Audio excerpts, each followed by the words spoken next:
Hello, welcome everyone. Thank you for listening to our talks. So the first one, just as Gaiman mentioned, is about a project that's actually been going on for more than 4 years, I believe 5 years now, but at least I've been here for close to 4 years, and I've always been involved in this project throughout my career. So this is actually very exciting for me to talk about. In any case, this project is very exciting because it actually involves both basic research on analyzing the problem of how can we detect faults in underground cables without actually unplugging them from the network, and then taking it all the way to collaborating with companies to actually commercialize this. And so now we're actually in the final phase of this project where we're actually looking at finalizing some of these techniques and actually bringing them to commercialization. So the problem basically is that we have there are many miles of underground cables that are at different stages of I wouldn't say decomposition, but they're basically at different stages of some good cables, some bad cables. In urban areas, for example, most of the cables are actually underground. And so the question is, these cables are failing. They're failing based on environmental conditions, based on their age, how they were installed. And so the question is, how can we detect which cables should be replaced before they actually fail, before we actually get a catastrophic failure? And so in this work, we're actually looking at a comprehensive method of detecting cable failure. And this is a cross-section of the cable here. And so you can actually see an underground cable has a central conductor, which actually conducts most of the current. There is insulation here that essentially protects that current from shorting to ground. There's a protective shield here. There's a layer of semicon. But then there are these concentric neutrals, which essentially provide the path to ground if there's a fault that happens. So if somebody actually digs in with a shovel into this cable, the path to ground will be through these concentric neutrals and not the person holding the shovel. So what we would like to detect is the degradation of this insulation. What happens is if these cables are immersed in water, there are these structures called water trees that actually start growing, in this case from the outside semicon shield. And they're actually, eventually they will cause the degradation of this insulation and the breakdown of the cable. The cable essentially catastrophically breaks down. The other thing is, of course, these concentric neutrals here, they can also corrode. And eventually we can actually lose that safety shield path to ground. In a three-phase system, we wouldn't actually be able to know that because the phases could be balanced, and so we would like to detect when that happens as well. So as I mentioned to you before, we're sort of looking for a comprehensive method of detecting both degradation of the insulation and of these concentric neutrals. And this is essentially our vision. We're actually getting very close to this. These are actually components of an underground cable. So you can see here, this is the cable comes out here, and then goes underground, comes back out here. This is what's called an elbow, which are essentially the connections of this cable. So the cable essentially is underground in a duct, and then comes out into vaults every couple of 100 feet, and then it's connected to a junction or a transformer, and so continues either further underground or to being distributed to the houses. But basically, what we want to do is to add sensors onto this cable to actually detect this degradation. And so the two sensors that you can see here are, this would be the device that would be looking for the insulation detection. And in fact, Professor De Kuyt will talk about that a little bit later. And then we have these bracelets here that actually sense the degradation of these concentric neutrals. And of course, this all has to be done while the cable is energized. Otherwise, you might as well just unplug the cable, and we don't want to be doing that. So, so we have radio links between these components, and then a handheld unit that they can then, do the diagnostics. So, So again, so we can do this all while the cable is energized. For looking at the concentric neutrals, I'll start with that. And the way we actually do this, as I mentioned before, really using these bracelets, is essentially through scanning the magnetic field that surrounds the cable, and then from that magnetic field inferring what currents flow through these concentric neutrals. There are always going to be some imbalanced currents that flow through them, and then from the imbalances in those currents, inferring, looking at faults of these neutral cables, neutral wires. So this is essentially just a graphic of that concept. We have the bracelets here. Again, here you see the underground cable. Comes up, in this case, to a transformer. This is inside a vault. And then these bracelets essentially scan this magnetic field of that cable, and then we can infer the faults from there.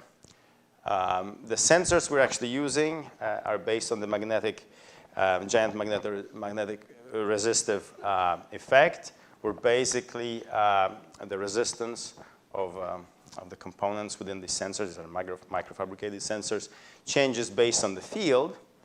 And what we've done so far, actually used off-the-shelf sensors to do this. There are actually a set of very sensitive magnetic sensors that we can use. They provide 3-axis magnetic information of the magnetic field surrounding the cable.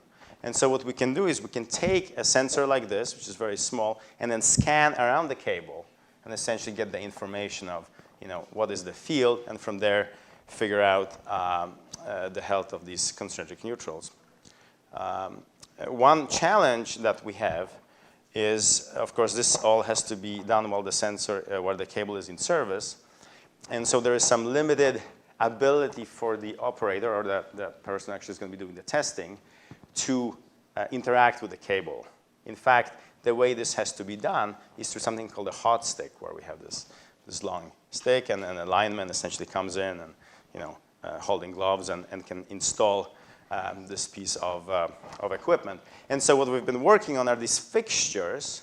This is actually an interesting, almost a robotics problem, where we have a fixture that has to be able to grab the cable, and then we have to be able to leave this bracelet essentially just by using that hot stick. So the sensor can grab the cable and then provide that scan. We're not quite there yet. What we've done so far is developed essentially fixtures that clamp onto the cable. So you can see here is a fixture. It can rotate to give us the scan. However, it's not completely autonomous yet. We still, right now in the lab, we still do this manually, just snap it around the cable. And so in fact, this is what you can see here. This is our assembly. So we have the radio link. We have an AMR sensor right here. There is some electronics. And then, in this case, an XB radio that actually provides the information out to our diagnostic device, so we can obtain some data. Okay, this is just some of the data that we collected. And so in this case, we actually have several hundred feet of cable that we have in our lab to essentially do the testing. We haven't gone to doing the testing in the field yet. This is something that's going to happen now during the extension of this project. But here you can sort of see this, the signal that we're getting. So here we actually see the peaks that correspond to this concentric neutrals. We're looking at the return current through this concentric neutral. So we're actually shielding the field emanating from the central conductor. And then when there is a break in one of these neutral wires, you can actually see a peak in the field. And this is actually 3-axis information. So this is, in this case, the circumferential field. You can see a break, but also the other axes show a significant signal. And so this is where one neutral wire is broken. This is when 4 of them are broken. You can see this signature actually expands. So this is very exciting. This is just the information. We're essentially varying the different parameters, how much return current we have through the CNs. And through most of this, you actually see this signature here. The other interesting thing which I should point out is that you can also see it at the far end from the cable. So in this case, we have a break at one end of the cable. 100 feet further, we're actually measuring these current. And so what happens is, even though some of the currents are flowing back into the faulty or severed concentric neutrals, we can still detect that signature. So basically, if you look at, if we're making the measurements at the ends of the cable, even though the fault is in the middle, we can still detect it. And so this is just, this is actually looking at unjacketed cables, and here you can also see that signature. So this is very promising. And basically, since this is a project that's continuously evolving, this is essentially some of our next steps. And in this case, actually, we're going to fabricate some of our own magnetic field sensors to actually increase the sensitivity of our method. And so with that, I'm actually going to pass the podium to Professor Dick White, who's going to talk about the next technique here. Okay, thanks, Igor. I've got my own microphone, so okay. We're in good shape here. Okay, so what this is about is what is the mechanism of this water tree formation, and how do we think we might be able to measure its existence? As Igor said, a typical cable has these elbows on it, and they have this test point, which is there so that the lineman can check to be sure the cable is dead when they're trying to make some measurements. And between this, there's a little conductor there, and there's a very small capacitor between there and the center conductor of the cable. And so our thought was that would be a place we could maybe put in some RF signal, feed that into the cable, even though it's got, let's say, 12,000 volts at 60 hertz or so, and actually measure RF propagation in this and check at the other end, or do reflection measurements. So the next slide, if you can push the button. This shows the theory as to what these water trees are, how they're formed, and so forth. And this is given the reference down here from Fidston, who proposed this explanation. So the idea is if we have the AC voltage, and this would be, say, 60 hertz or 50 hertz and elsewhere, at high voltage, many kilovolts, then as a function of time, we're going to affect some faults that are inside the insulation. So these dots here represent sort of micron-sized voids in the insulation of the cable, which is a polymer. And when these things are, when the voltage on the cable is at its zero value, these things sit there. And if you look at a couple of them, there's nothing, there's no conductive path between them. On the other hand, if we go to the next thing where the voltage is at its peak, Fidston showed that the capacitance and the conductance of the polymer changes, and therefore you begin to get, also with a very high voltage, you get mechanical forces, Maxwell stress forces, that will produce nanometer-sized channels between these voids. Now in Northern California, in the middle of winter, there's a lot of rain. These cables are underground in vaults and ducts, and there tends to be a lot of water eventually seeping into the cables, and so you end up with these channels filled with essentially dirty water. So you have conductors inside, and with the high forces, you're growing the structure, which is what they call a water tree. So our thought was that maybe we could put in some RF probing signals and look at the results of RF propagation in this cable, both at zero voltage and then at maximum voltage. I think the next slide shows the setup. So the trickiest thing was getting a setup where we could separate the high frequency from the very low frequency and protect the measuring equipment without having 12,000 volts appear across it. So we put in some filtering and generated these signals. And this again shows the test point and so on. So what we believe we can do is measure attenuation of the RF and the velocity of propagation as a function of the instantaneous voltage.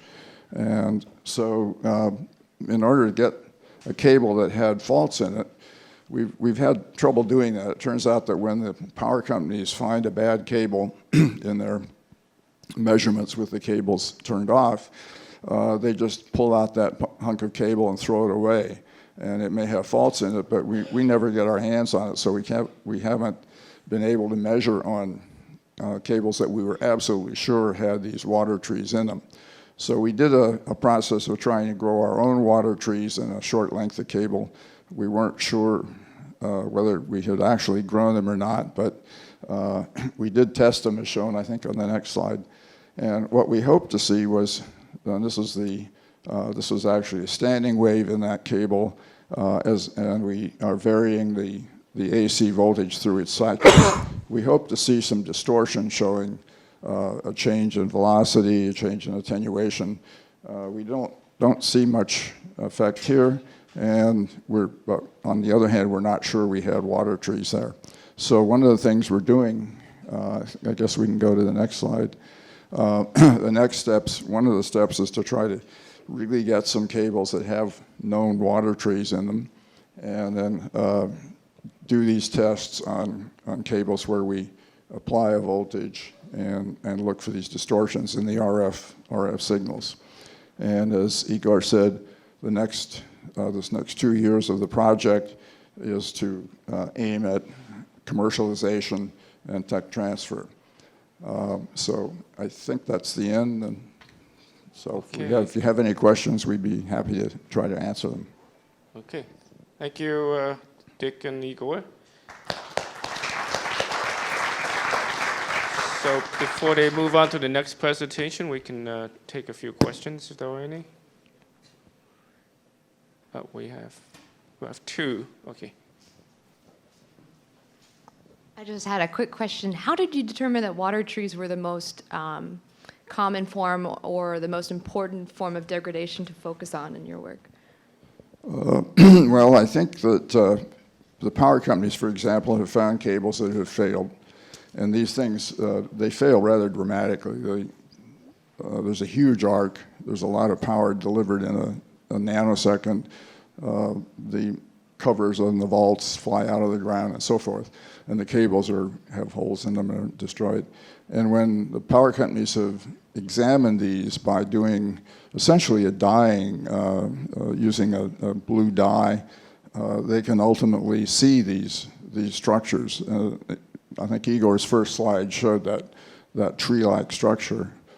And so they find those in the cables that have catastrophically failed. So, and actually, if I can add to that, so we have, on this project actually, in the project advisory committee, we have all the 3 major utilities in California, plus, across the end. So basically, as we started initially, yes, we're going to look for faults, and we actually held workshops to learn and to draw from the expertise what would be the prevalent methods. And so the 2 that came up that were sort of the most important felt, by a pack was the water trees and the CN degradation.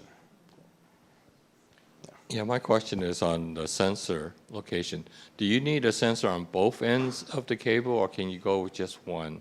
Or is there an advantage of having 2 and comparing the signals? Okay, I think Igor pointed out that with the concentric neutrals, we've been able to measure the effects of cutting one of the neutrals, even though it was 100 feet or maybe 200 feet from the measuring point. So in that case, you could do it with one sensor. With this RF technique, you can, I believe, again, do it with one sensor. You can do an S parameter measurement where you send in a signal and you see what comes back. And this is, I should mention, the cooperation from industry. On a couple of these slides, you've seen a little gray box, and that's a network analyzer made by Agilent. They've been very interested in they've loaned us some equipment and so forth. They're very interested in seeing what happens. So with that kind of equipment, you can make measurements from one end, which is a big advantage for the utilities. Okay, I think we can. Paul? I think just expanding about grid stability might be. I mean, I don't think it quite came across that this project is fundamental, right, to the stability of the grid, and it might be worth you mentioning going almost to the original slide, which I know is a lot of background, but the utilities see this as their major pinch point right now. So. Yeah. So I guess what Paul is saying here is that, fitting into the whole picture of sort of smart. Can you show your first time, just so that, I mean, people may not have quite gone into that. I mean, just the impact on California is really frightening in terms of how we haven't invested in these 57,500 miles. Right. Well, so one of the issues here is that as we, grow the California smart grid, there's going to be, of course, more utilization of the assets. And so failures like this that can be caused by exploding or fault cables can actually be much more dramatic. And so the goal here is to be able to definitely detect it before this happens. And I should also mention that, this is the concept we're looking at, but eventually we're actually moving towards microfabricating the sensors and radios and embedding them into both the elbows and eventually the cables, so that ultimately the cable itself can tell the utilities, okay, please replace me because I'm only maybe a year left of life. So that's actually a very good point.